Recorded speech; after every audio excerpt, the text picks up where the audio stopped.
ARESxGOD here, and it's time to talk about Overlord. Now, this episode wasn't as eventful, so to say, or as many insane reveals as previous episode, but still very important at the same time, especially thanks to Brain, which I feel he was the star of this episode. We had some other events happening around that, but I feel he was the main focus of this episode. And I really gotta give him a lot of credit, and we're gonna have to talk about Brain and everything he has done so far, and maybe in the future, who knows? And I think we have one more episode left, if I'm not mistaken. I think next week is gonna be the last episode, at least until we get more, and also still have that movie. But before all of that, let's get into it and talk about this episode. Now, it picks up straight from last episode with the meeting there in front of Heinz with Pandora's actor and Albedo. Let's just say Albedo didn't like what Pandora did with him bending the knee and begging in front of Riku. But I feel like that might have proven to be the biggest win they have had so far, especially against a foe like this Dragonlord, which I have so many questions about, like firing left and right. Who is he? What exactly is? How powerful he is? What does he want specifically? The assumptions he also drew from that fight, thinking that maybe Albedo is the player and not Heinz.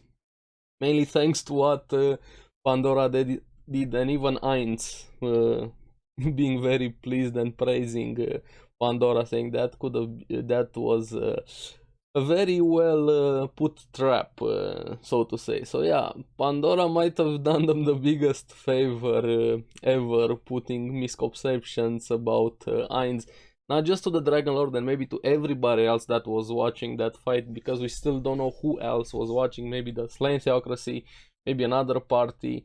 But yeah, Pandora did a very good thing there, to say the least.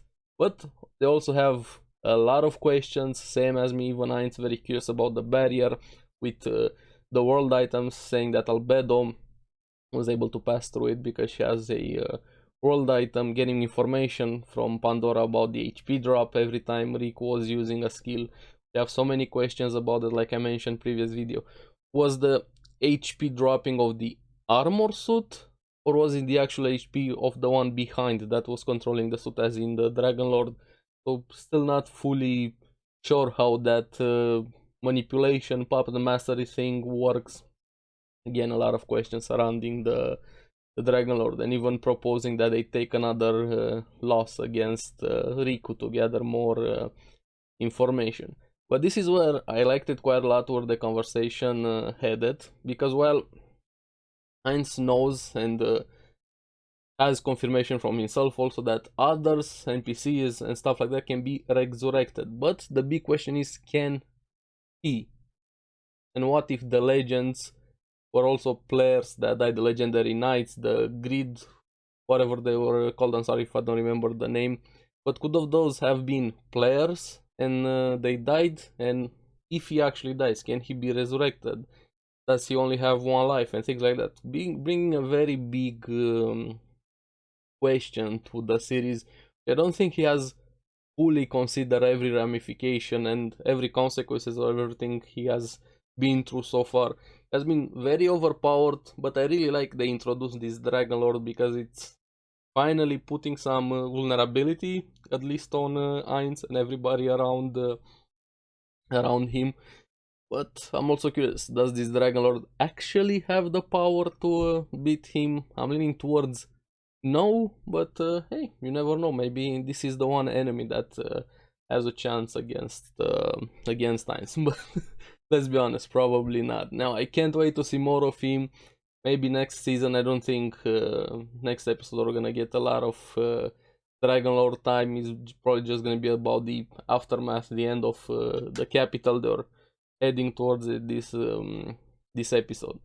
Now, what was interesting also, at the same time, we see Renner also got some screen time over here with Brain, helping the kids at the orphanage, playing her good role, well, nobody knowing what she's doing behind the scene working with Albedo and the Sorcerer King.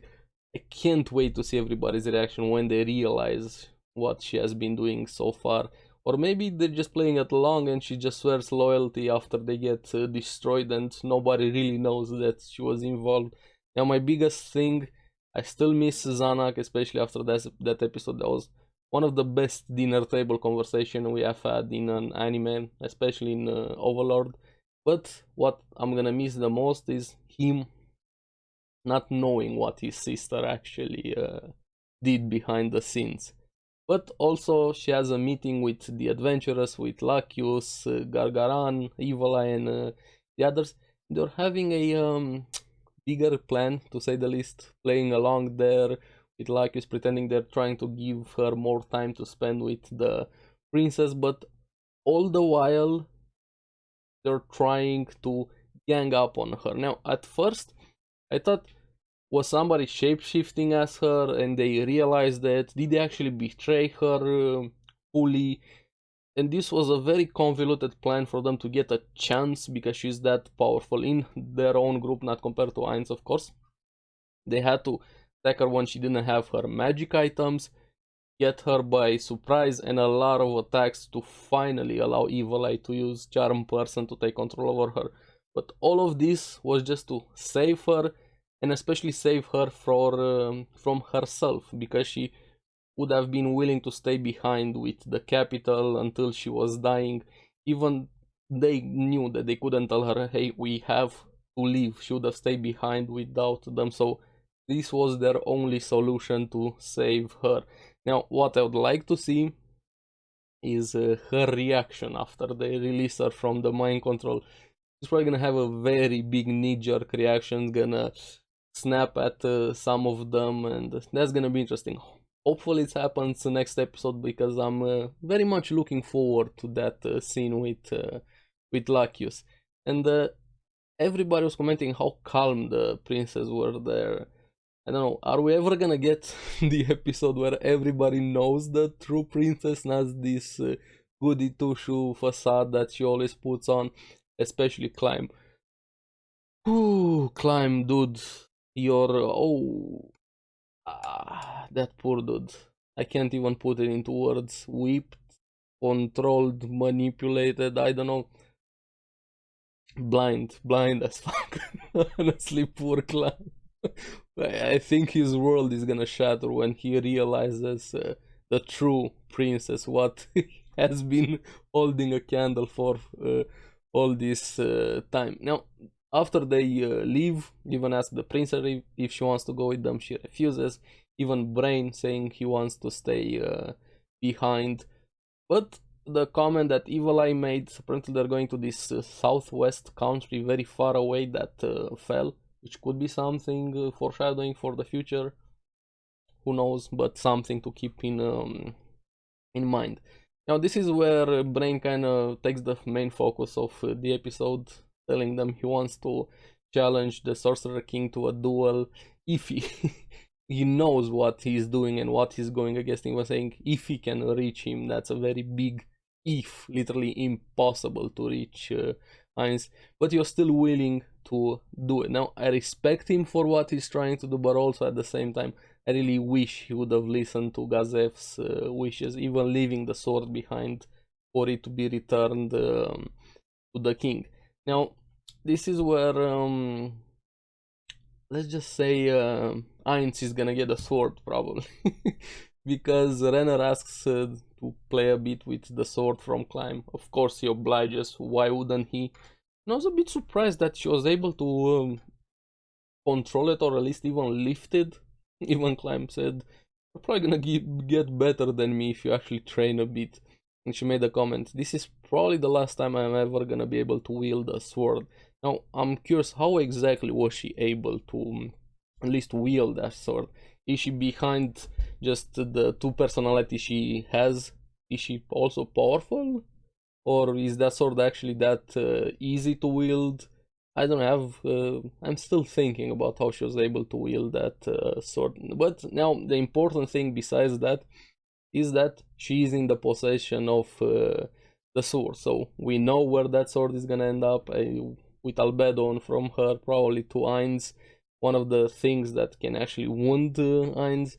Gonna be interesting what's gonna happen with the sword after it reaches Ainz, and also the armor that's still on the body of Zanak.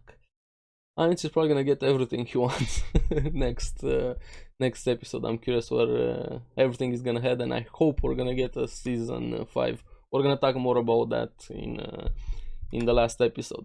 Now, this is where Brain kind of says his goodbyes, saying he was lucky he kind of got a second chance at life when he met Climb and Sebastian, which I can see with Climb, but Sebastian he has no idea who exactly or what exactly Sebastian is. Hopefully we're gonna get more Sebastian. I kind of miss him, seeing this old dude master training them in a way. Honestly, Brain's reaction to finding out who Sebastian is, and especially Climb. This dude has the princess, and Sebastian, he has no idea. He's two major figures in life. They're working for the enemy, basically. How can you be so oblivious? I don't know, Climb, poor dude. But yeah, this is where the capital is about to fall. We have the freeze entrance, so to say, by Cocytus and those frozen maidens, nuns, whatever they were, basically freezing everything around them with aura, and her beasts also coming in from another position, heading for the magic guild, and a bit bullying one of the beasts, Eerie the T-Rex. Even the other beasts are bullying Eerie because being too big, but gets a special mission to go around and trample people. I was very happy. Basically, she got some toys, or she, I don't know what Eerie is, but they got some toys referring to humans. That was a fun quick moment. But this was the climax of the episode, so to say. After all of this, you have Brain coming face to face with Cocytus, and he knew what he was facing there, deciding to attack that, and probably from his past experience with Shaltier, he knew how that fight was gonna end, but he still went through with it. And this is where I gotta give him a lot of respect. He starts buffing himself quite a lot there, and even Cocytus is recognizing Brain's resolve, respecting him, properly introducing himself, and Brain also returning that respect. This felt like a proper duel over here, even though the power gap was immense between them, and Cocytus respected him enough to even use the God-slaying Emperor blade there. And Brain still thought he had a small chance there to cut Cocytus's arms. He overbuffed himself, like to the point of coughing off blood, and used I love the name. An homage to what he did there with Shaltier, with her nail calling his attack. We've seen it a few times, but True Nail Clipper goes in for that anime style slash over there. We knew what was gonna happen. He got cut down instantly by Cocytus. Wasn't even a fight, so to say, but it was still a respectful duel. Cocytus gave him the honor and respect to die in battle over there, and even after that, thinking that he could have been a good asset with his skill. He wasn't expecting somebody of that skill caliber to be there, when commenting that his creator would respect his decision to give that duel to somebody like that, to respect his resolve, and gives him a big honor again, but also at the same time taking his sword as a trophy, preserving his body nice in the middle, even going around him not to trample him, kind of like a grave on the battlefield, being the capital over there. But this got me thinking, which I hope at some point happens. I don't know if it did, especially with how the episode started, with Ainz thinking about resurrection and things like that. We even know some NPCs can be resurrected, Shaltier also. Would we see Brain again at some point? I'd like to see that very much. Maybe Ainz for whatever reason he decides to resurrect Brain. Maybe Kokito says, hey, I fought this dude over there, why not resurrect him, make him join us and things like that, or maybe he has some sort of information, I don't know. You guys can think of whatever reason. I would just like to see Brain be resurrected, even after we know that Gazef didn't want to be resurrected. Maybe this time Brain would get that chance to be brought back. But yeah, this was a very nice closing or send off for Brain, with everything he's been through, everything that happened to him, his cowardice, the way he got past that, moving forward, helping others, passing everything to climb, refusing to respect Gazef's wishes, and still going out with a bang, to say the least, facing somebody which he knew.